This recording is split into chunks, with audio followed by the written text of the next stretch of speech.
જોઈ રહ્યા છો સ્પાર્ક ટુડે ન્યૂઝ। આમોદ તાલુકા પંચાયત ખાતે મનરેગા, નલ સે જલ યોજના, શૌચાલય તેમજ તાલુકા વિકાસ વિભાગના વિવિધ કામોમાં થયેલા ભારે ભ્રષ્ટાચાર તથા ખેડૂતોને વરસાદથી થયેલી પાકની નુકસાની વળતર હજી સુધી ન મળતા કોંગ્રેસ પક્ષે તીખો વિરોધ કર્યો છે। ભરૂચ જિલ્લા કોંગ્રેસ પ્રમુખ શ્રી રાજેન્દ્રસિંહ રાણાના નેતૃત્વમાં ડોક્ટર બાબા સાહેબ આંબેડકરના સ્ટેચ્યુને ફૂલહાર કરી કોંગ્રેસના આગેવાનો અને કાર્યકર્તાઓ કમળનું ફૂલ ઊંધું લટકાવી રેલી સ્વરૂપે આજે આમોદ તાલુકા પંચાયત કચેરી ખાતે તાળાબંધી કરી છે। કાર્યક્રમ યોજાયો છે।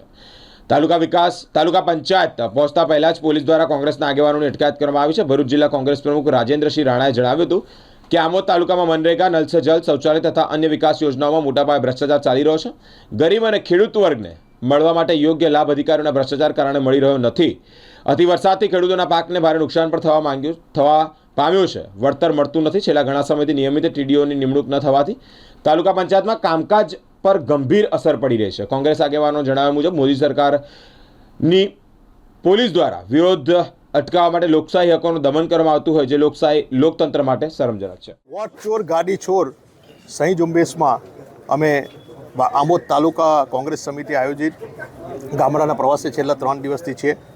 ત્યારે ગામડામાં લોકોનો જે આક્રોશ છે, આમોદ તાલુકાના ગામમાં જે વિકાસના નામે મોટી મોટી ભારતીય જનતા પાર્ટી વાતો કરે છે।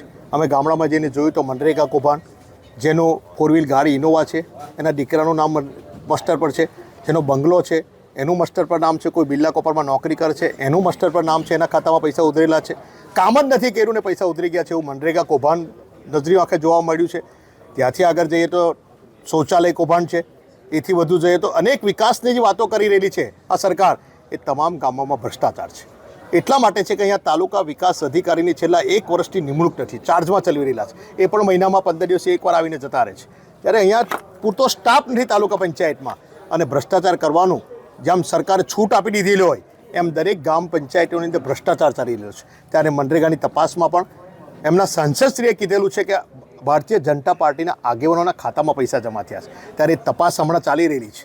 ત્યારે તપાસમાં ધરપકડ પણ થયેલી છે, પણ જે ભારતીય જનતા પાર્ટીનો આગેવાન કાર્યકર હોય એને કઈ રીતે એફઆરઆઈમાંથી બચાવી લેવો એ જ પ્રવૃત્તિ કરી રહ્યા છે। આ તાલુકા પંચાયત હોય, આ કોઈ પણ યોજના હોય, પ્રજાના ટેક્સના પૈસાની આ બધું આપણી પોતાની મિલકત છે।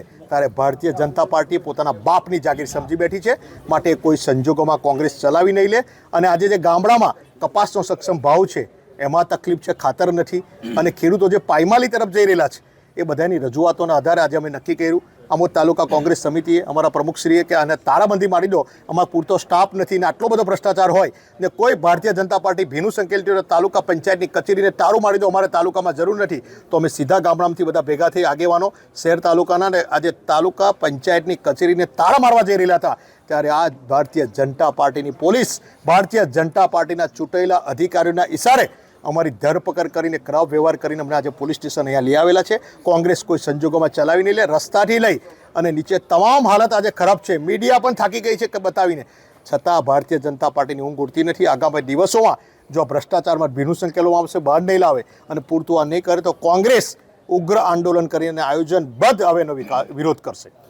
કૌભાંડમાં કોંગ્રેસ અને ભાજપના કેટલાક લોકોના નામો છે, તે બાબતે શું કહેશો?